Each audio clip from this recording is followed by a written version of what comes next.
My name is Heather Van Scoik, and today we're going to examine the impact of trauma on student achievement and engagement, as well as a method to improve student well-being through the implementation of trauma-informed practices within Billings Public Schools. First, we're going to review the effects of trauma, a brief district needs assessment, and finally, we're going to examine a rollout plan for implementing and sustaining trauma-informed practices within our district.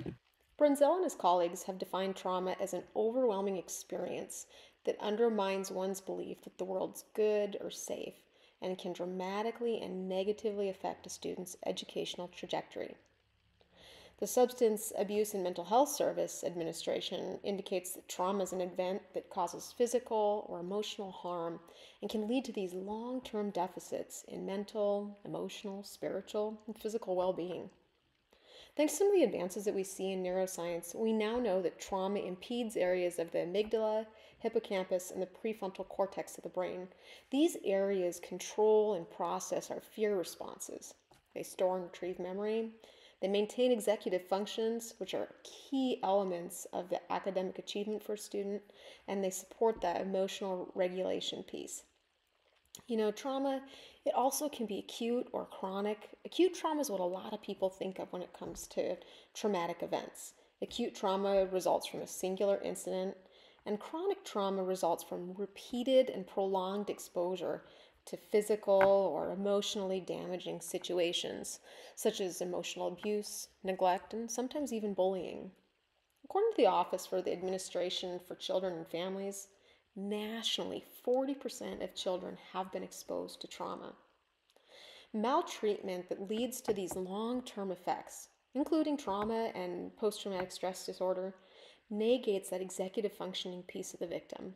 Trauma causes reformed mental schemas. They change the way that an individual perceives and interacts with the world. In addition to these reframed schemas, trauma has also been known to have what we call a trigger stimuli. These stimuli will elicit a dysregulation in a student in response to something going on in their environment, usually related to the original trauma, but not always, which makes it even more difficult for the educator to identify these targets. Trauma responses generally can be categorized into either a fight, flight, freeze, fawn, or flock response. All of these cause huge deficits in the learning environment for both the student and their peer group. Brown and his colleagues also stipulated that trauma is evidenced in school-aged children through what we call an ACE measure, the Adverse Childhood Experiences measurement. We see it more prevalently in minority and low socioeconomic students that tend to report a higher rate of traumatic experiences. The occurrence of trauma-inducing events in youths exceeds 70%, which results in these psychological functioning deficits. Trauma in children aged 5 to 18 tends to impact physical, cognitive, behavioral, and emotional facets, which directly correlate to the student's ability to learn and achieve in the classroom. Research also shows that children who experience trauma at a younger age tend to have an increased alteration in brain development, a decreased ability to regulate physically and emotionally, as well as access grade-level curriculum. The importance of identifying, understanding, and intervening with satisfactory responses to these maladaptive behaviors that tend to correlate to trauma exposure ensures that students are receiving equitable access to education. Trauma in our educational setting directly impacts the way that a student learns and engages with the scholastic environment. I'm sure you're wondering now, what can we do to help students who are impacted by trauma succeed? Well, federal legislation, advancements in neuroscience, and shifting pedagogies have developed an understanding of trauma, as well as a need for a system of support to ensure that all students have equal access to educational materials in a well-facilitated learning environment. One aspect of being able to support trauma victims is the implementation of what we call trauma-informed practices. Now, trauma-informed practices go by a lot of different names, but we're just going to focus on trauma-informed practices for today's presentation. This set of protocols reforms a school culture in such a way as to be able to identify, acknowledge, and assist students that are suffering from trauma in order to help them improve their academic achievement as well as their engagement. The goal of trauma-informed practices is to provide all students with equitable access to the learning process. In order to achieve this, it's imperative for our district educators to engage in trauma-informed training and to help school leadership implement these trauma-informed practices. We're going to look at that implementation process next. Trauma-informed practices become of greater importance as the awareness regarding the effect of mental health has on student learning. Recent studies indicate that the greatest barrier to the implementation of trauma-informed practices is the lack of training and knowledge. Research recommends that districts provide opportunities for teachers to receive support, reflection, and education concerning those trauma-informed practices in order to mitigate some of the long-term effects of trauma. Training on trauma-informed practices not only improves overall student outcomes, but it has also been shown to reduce teacher burnout, attrition, and deficits in efficacy. Current research indicates that a national study of K-12 educators determined 98% of those educators assert that trauma-informed practices are requisite. In addition, 7 out of 10 educators indicate that they are not adequately trained to implement those trauma-informed practices. Additional studies have found that 75% of surveyed teachers agreed that schools are involved in understanding and addressing students' mental health. Yet only 34% of those surveyed actually felt confident in providing trauma-informed care. Data affirms that teachers who work with trauma-exposed students and do not have that adequate training are more likely to experience what we call caregiver stress, which increases that burnout and decreases a teacher's self-efficacy.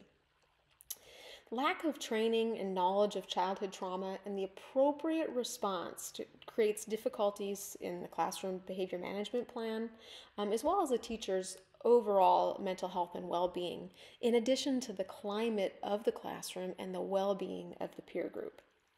Although a large percentage of educators are aware of trauma in students and they understand the importance of providing that mental health support, very few of those teachers have the necessary training to provide adequate support.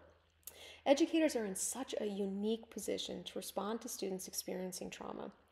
However, those responses have to be evidence-based and demonstrate best practices for the well-being of both the students and the teachers.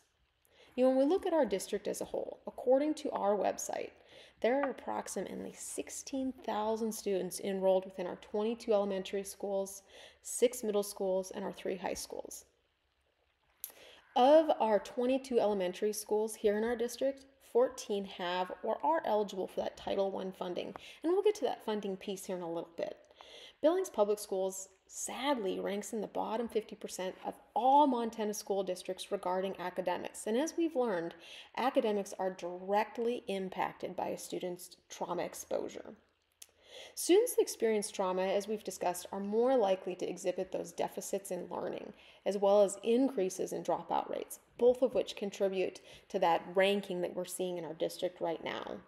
Billings Public Schools also has the highest student enrollment of all Montana schools, including the state's highest enrollment of minorities. Currently, our district has 744 certified educators inside of our district, all of which do not have adequate trauma-informed training. When we look at just Billings, Montana as a city, our current poverty rate stands at about 11%. Additionally, the state of Montana has 235,000 children reported under the age of 18.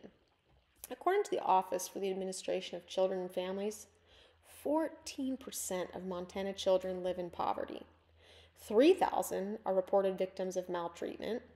3,000 children are in foster care, and 67% of children reported in foster care receive monthly caseworker visits. 86% of those children reported for maltreatment receive monthly caseworker visits directly in the home. 67% of children abuse victims here in our state are under the age of 18. 13 children per 1,000 children here inside of our state report experiencing maltreatment. Sadly, we also have an average of 1 per 100,000 child fatalities related to maltreatment, neglect, and abuse. Our data here in the state indicates that emotional, medical, neglect, physical, sexual trafficking, and other forms of abuse contribute to our ACE scores, meaning those traumatic events. In addition, 22% of Montana youth report high ACE experiences, which lead to trauma. Children in a culturally diverse urban school district, such as Billings Public Schools, defined by those high poverty levels, are shown to have greater experiences with trauma exposure, which makes trauma-informed practices a high priority, not just for educators, but for a district as a whole. Billings Public Schools, School District 2, we fit the qualification of being culturally diverse, high poverty rates, and an urban environment, which shows through just a very basic needs assessment that we have a definite need for trauma-informed professional development opportunities in order to better serve our students. Before we look at our potential trauma-informed practices rollout plan, it's important to identify barriers to successful implementation. Research demonstrates that most school improvement efforts and sustainability of those efforts tend to fail due to lack of buy-in, traction, and stakeholder education. Additionally, 70% of new initiative and program implementations fail as the result of a hasty rollout plan. The greatest barrier to effective implementation is really just simply flawed execution. In order to mitigate these barriers, I propose a 3-year rollout plan with federally allocated funding. Our district has struggled with positive voter support for mill levies for the past several years. For this reason, implementation of trauma-informed practices needs to hinge on federal funding. Several key pieces of legislation can be engaged to support our program implementation here in District 2. Trauma-Informed Schools Act of 2022, our Title I funding, of course, Title IV funding, as well as a block grant allocation through the Substance Abuse and Mental Health Organization can all be tapped in to support our program implementation. When we look at Title I funding, we can really focus on Part A and Part D of that legislation. These parts have provisions for federal counseling, school-based mental health programs, mentoring, non-academic skill building, school climate strategies, anti-bullying, and positive behavior interventions and support. In addition, Part D focuses on prevention and intervention programs for children and youth who are neglected, such as our trauma victims, delinquent, or at risk. Additionally, when we look at our Title IV funding, the 21st Century Schools legislation, Part A specifically allocates funds for student supports and academic enrichment grants. The purpose of those grants is to improve the conditions for student learning and to create safe and healthy environments. Trauma-informed practices not only service students experiencing trauma, but help improve the school climate for additional learners as well as educators. Funds can be used for evidence-based drug and violence prevention, strategies including education, identification, referral, mental health services, early identification referral, which is a key component of trauma-informed practices, and plans to reduce exclusionary disciplinary practices, which is kind of the go-to right now for some of our dysregulated kiddos. Additionally, that Title IV looks at behavioral interventions and support, which is our main focus for trauma-informed practices. Finally, we can also engage with those block grants through our substance abuse and mental health organization. The block grant really targets prevention, treatment, and recovery support for the mental health aspect of students. Specifically, it can be used for trauma implementation and trauma-informed practices. Funds through the block grants tends to fund primary prevention through sort of universal selective and indicated prevention activities, which is what we'll discuss a little bit later with our trauma-informed rollout plan. Additionally, the block grants help us to collect performance and outcome data, which will be key when we look at sustaining our trauma-informed practices. All right, let's go ahead and take a minute to look at our rollout plan for the implementation of trauma-informed practices in School District 2. The rollout plan will be broken into 6 distinct phases. Within our phases, we'll see a baseline assessment, leadership selection, funding through that grant writing, some summer professional development opportunities, leadership training and summit attendance, of course, staff training, and finally, implementation.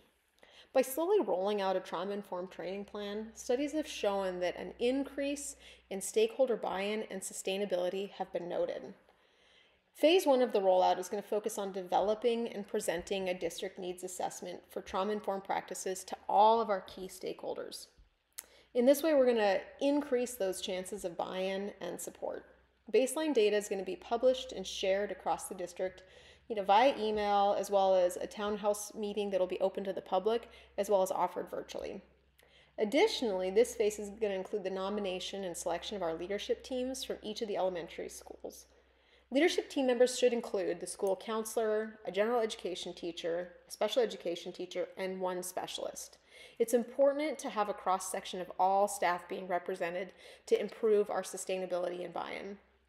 Phase 2 is a crucial aspect of our successful rollout. During this phase, our district grant writing team will work, of course, to compose and submit those grant proposals for the federally applicable grants and the block grant application through that substance abuse and mental health organization. Our grants need to be written and submitted prior to September 1st of the subsequent fiscal year to ensure acceptance and review.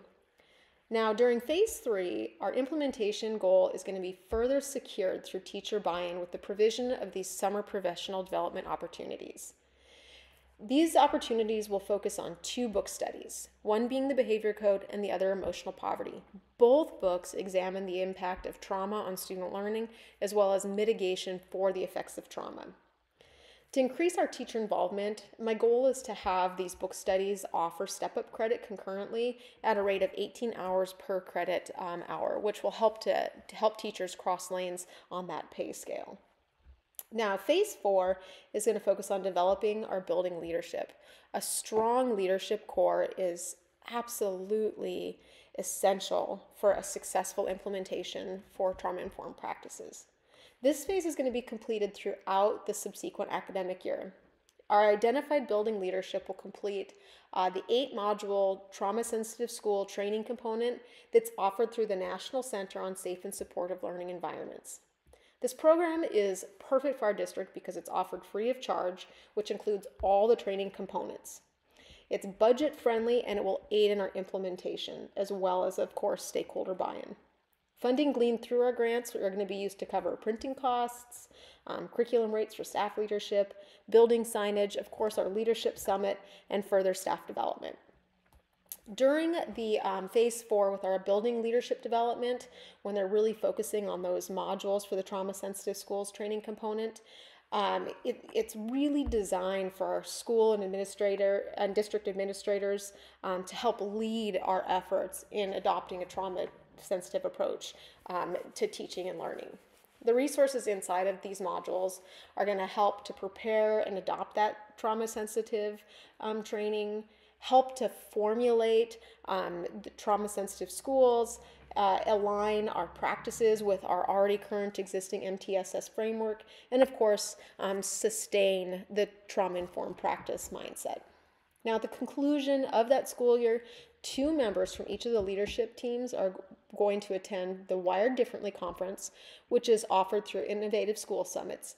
The conference is going to be held in Las Vegas, Nevada, which here in Billings, Montana, it's a great opportunity because we have direct flights right out of Logan Airport, which is cost effective. Additionally, of course, being housed in Vegas helps with inclusive lodging and meal packages, bringing down the cost of that leadership summit. The summit provides adhesion, training, and development for our leadership teams.